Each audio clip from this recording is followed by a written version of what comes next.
All right, so we've installed our database manager. Now what we want to do is get some data into this thing. And we're going to do that by creating a new database. So we start by going up here to the database menu and just choose new database. It's not going to have any data in it, but you have to start this way. So portal, it's called the portal database in the download thing, so I'm just going to call it portal.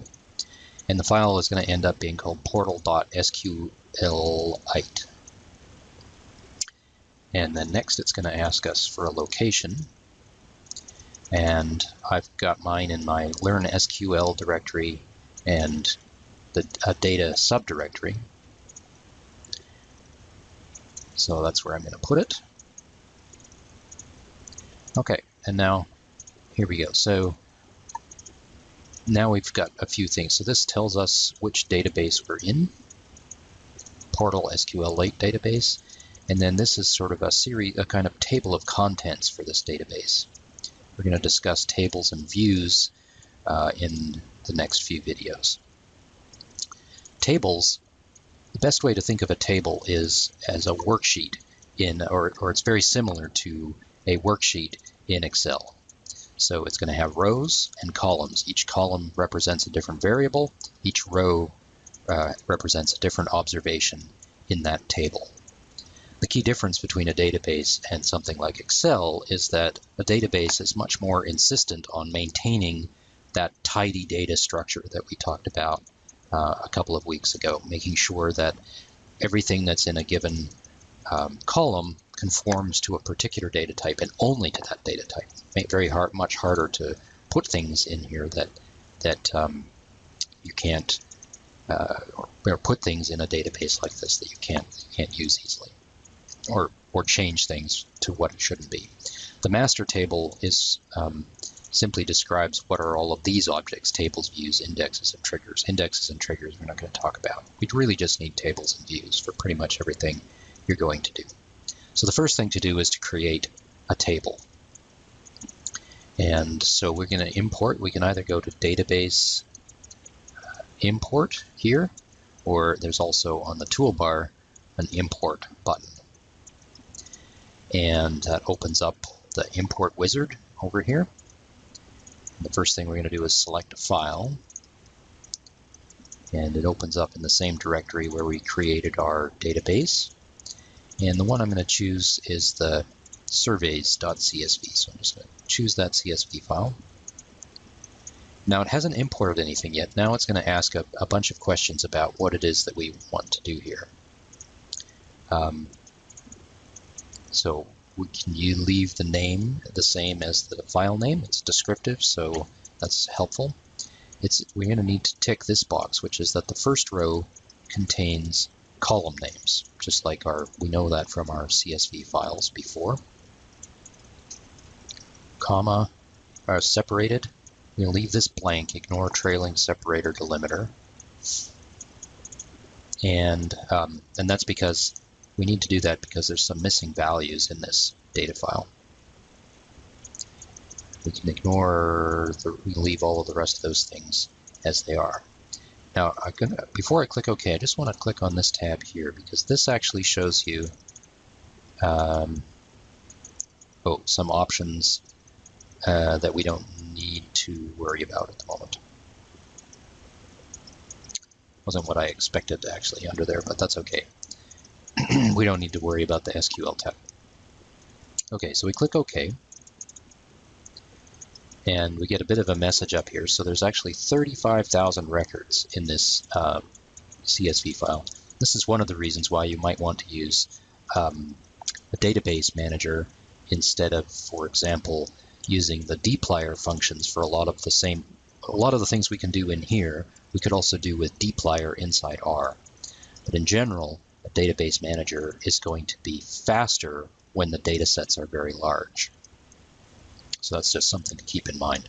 You've already done a lot of these steps inside dplyr, but the database manager is going to be faster for larger data sets. Okay, what's our message here? New table, surveys will be created. do you want to modify this table? And the answer to that is yes, we do, and I'll show you why in just a second. So it's parsed out what the columns have here. So here are the columns that it's identified down the side here. And the key piece of information that we need to provide now is some information about what the data types are for each of these things. So I'm just going to focus on two data types, either integers or text. So I'm going to call a record ID an integer because it's just going to be a count of which record we're in. Month is an integer, it's just a number. Day, year. Now I'm not sure about plot ID and species ID, but I'm going to just call them integers for now because that would be it would be normally an ID code is going to be some kind of integer. Sex, though, that's unlikely to be an integer. That's totally text. Hind foot length, that's an integer. And weight is an integer. These values could also be real numbers in some cases, so either double, float, or real types. But in this particular data set, they've been simplified down to just integer values. All right, then we click OK. And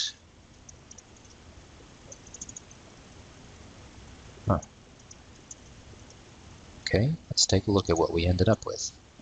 So click on, now we're going to highlight surveys over here, and I'm going to go to Browse and Search.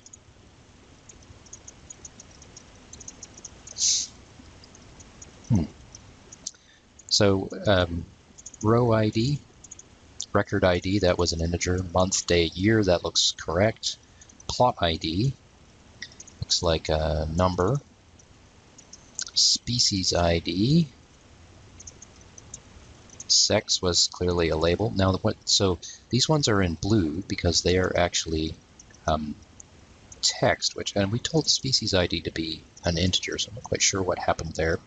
But certainly looks like those codes are text, so that's probably the correct thing. So it sort of ignored us a little bit there.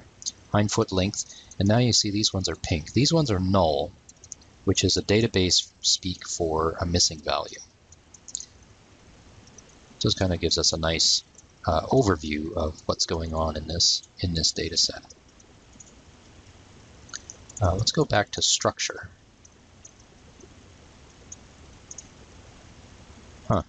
So intriguingly, it's actually still kept species ID as an integer. I'm not sure I'm entirely trusting what's going on there. Let's take a look at the data set itself. Whoops. Let's see, where are my documents? Learn SQL, data. Yeah, let's just take a look at this data file. We can open it up in Excel. You notice that it's very much a tidy data set. There are the column names, and they don't have any spaces in them. Species ID actually really does look like text, doesn't it? So I think we better re-import that, treating that as text. Otherwise, I think it might cause us problems farther down the road. So I'm going to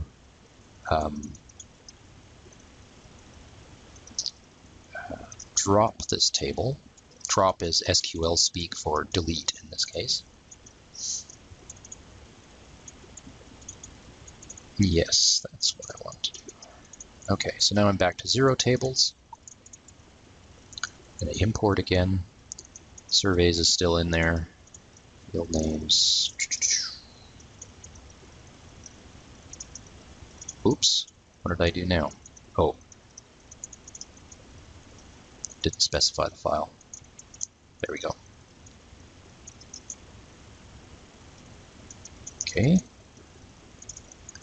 And that was an integer, integer, integer, integer.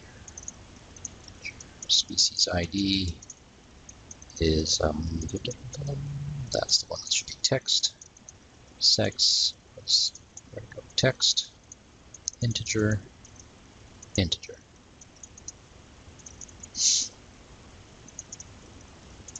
All right, cool. So we'll click on our table and we browse it, and it certainly looks like it's given us the same result. But if we go back to structure, you'll see that now it's recognizing it as text. So that's probably a better result. Okay, so at this point, what you should do is go and try this for yourself. Try and install or import the other two tables that we've got, a species table, which has information about each of the individual species, and a plots table, which has information about the individual plots that are in the survey. So go ahead and try and install those. You might want to take a look at each of those files first in Excel or in a text editor, because they're just text files, to see what each of the data variables, what they look like. Are they text or are they integers? Everything in this exercise can be either a text or an integer.